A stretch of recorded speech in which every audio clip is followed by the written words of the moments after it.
On July 12, 2025, China is engulfed in its worst flooding crisis in decades. From the bustling streets of Beijing to remote villages in Sichuan, from the sunflower fields of Wuyuan to the ancient towns of Shanxi, the nation is grappling with nature's wrath compounded by human failures. Unannounced dam releases crumbling infrastructure, and the Chinese Communist Party's CCP iron-fisted censorship have transformed a natural disaster into a full-blown economic, social, and political crisis. Below is a harrowing portrait of a nation battling floodwaters, hidden truths, and the desperate cries of millions. Devastating floods. Nature's fury unleashed. On the morning of July 10, 2025, Beijing awoke to howling winds and torrential rain. Over 88 millimeters of rain fell in just 2 hours, turning Chang'an Avenue into a muddy river. Cars stalled, shops flooded, and residents waded through waist-deep water with despair in their eyes.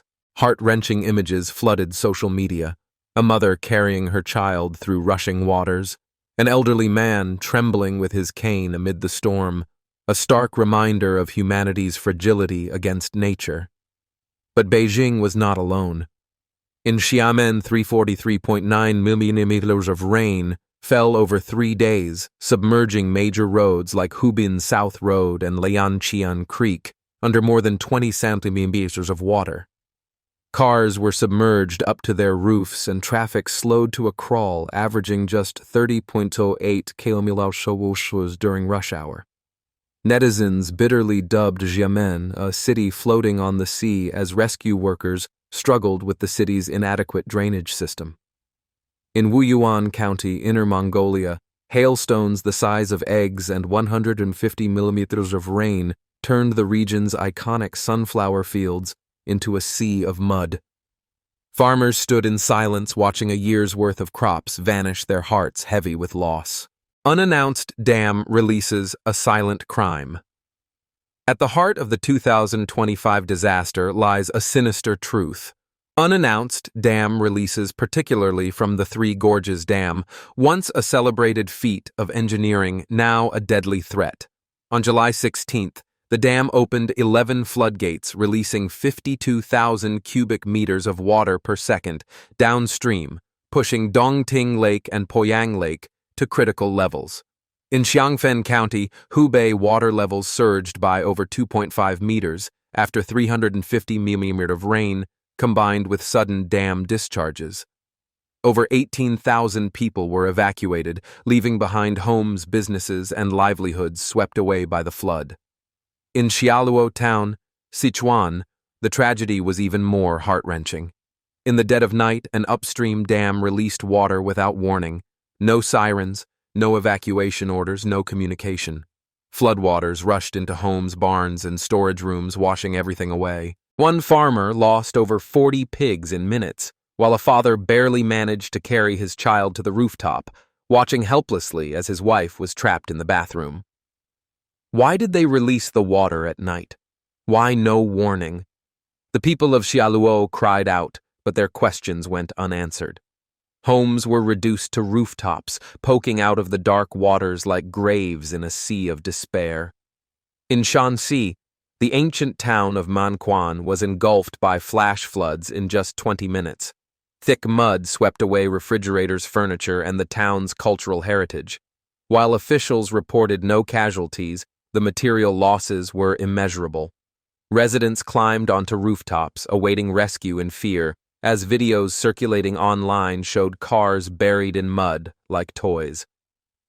Catastrophic losses. A nation in ruins. The 2025 floods have left a trail of devastation across China. In Xiangfen, over 200 shops and 100 vehicles were submerged, with damages estimated in the millions of yuan. Ms. Leah herbal medicine shop owner wept as her life's work was destroyed overnight. In Dalian, Liaoning, 146.5 mm of rain over 3 days turned underground parking lots into lakes, with fish swimming into residential elevators. A blogger called it the most terrifying rain in Dalian's history, as residents climbed onto car roofs to call for help. In Liangjiang County, Guizhou flash floods swept away homes, with allegations that authorities concealed the true death toll. Mr. Li, a survivor, claimed 2 bodies were found in a supermarket parking lot, but the information was suppressed. In Wuyuan, the sunflower fields, a lifeline for thousands of farmers, were obliterated by hail and floods.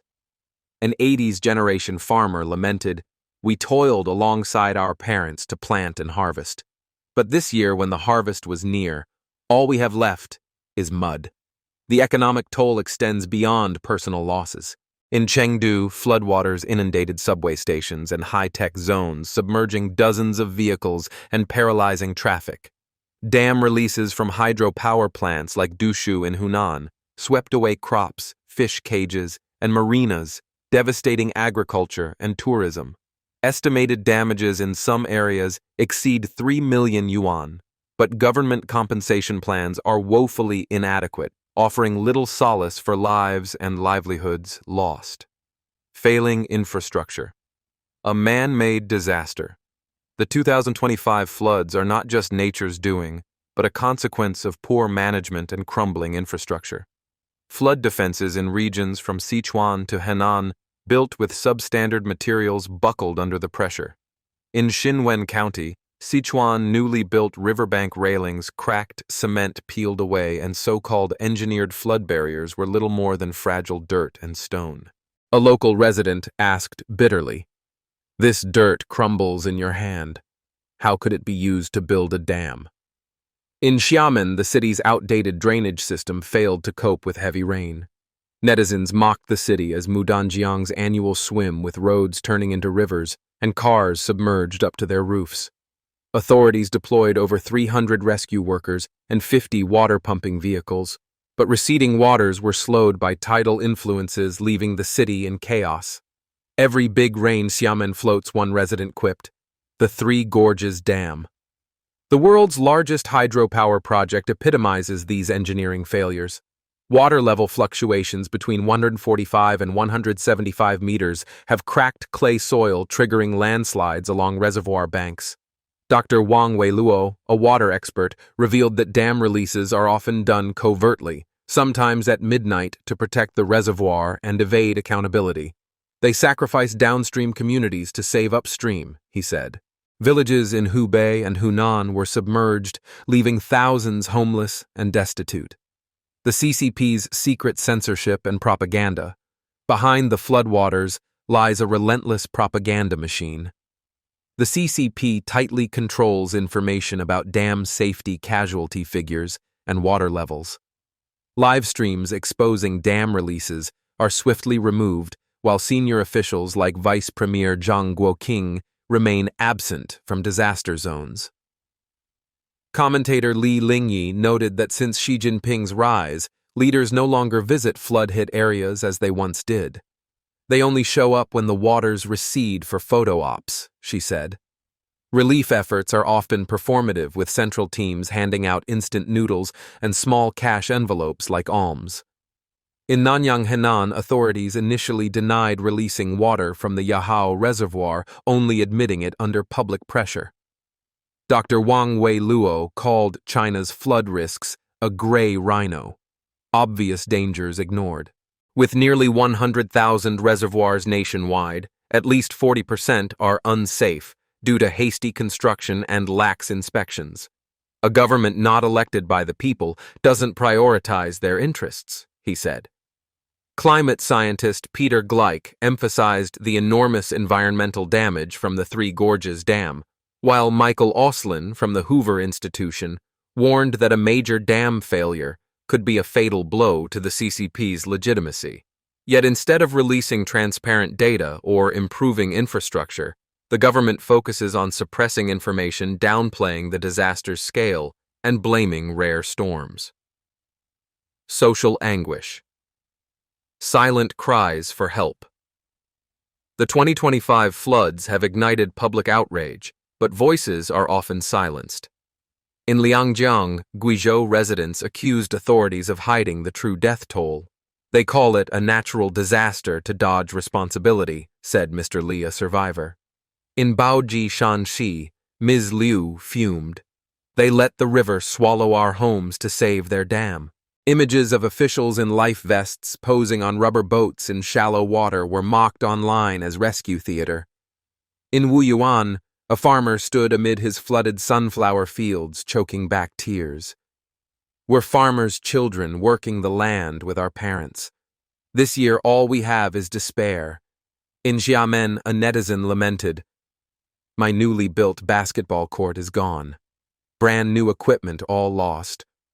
Personal stories like Ms. Chen in Shangfen watching her new car swept away, or Ms. Xiao in Nanyang losing 1.5 million yuan in savings, reflect the unspoken pain of millions. Trust in the government is eroding. Whispers of opacity spread, while rumors of a tsunami in Dalian on July 5 sparked panic. Though scientists debunked the claims, residents stockpiled supplies and practiced evacuations. "We don't know who to trust," a Dalian resident said. "The government says the dams are safe, but we sleep with one eye open waiting for the flood." The 2025 floods are a stark warning of systemic mismanagement, decaying infrastructure, and the CCP's lack of transparency. Experts urge reform, restoring floodplains, releasing real-time dam data, upgrading urban drainage, and compensating affected families. Only transparent data can rebuild trust. Dr. Wang Weiluo stressed. Yet conflicting interests, cheap electricity, fish farm leases, and lakefront tourism continue to sideline long-term safety. From Wuyuan's farmers to Xiangfen's shopkeepers, the Chinese people are pleading for support and action. They need lasting solutions to survive each rainy season. Social media voices, from videos of floodwaters sweeping away homes to prayers amid muddy fields, bear witness to the disaster's scale. Share your story to let the world know the losses China's people are enduring. Subscribe and follow for updates on this spiraling crisis. We are committed to uncovering the truth, amplifying the voices of the affected, and exposing the secrets the CCP seeks to hide. China in 2025 is not the prosperous image touted by state media. It is a nation of thousands, wading through Beijing's floodwaters villages, submerged in Sichuan cries for help in the night from downstream communities, and tens of thousands left homeless, landless, and hopeless.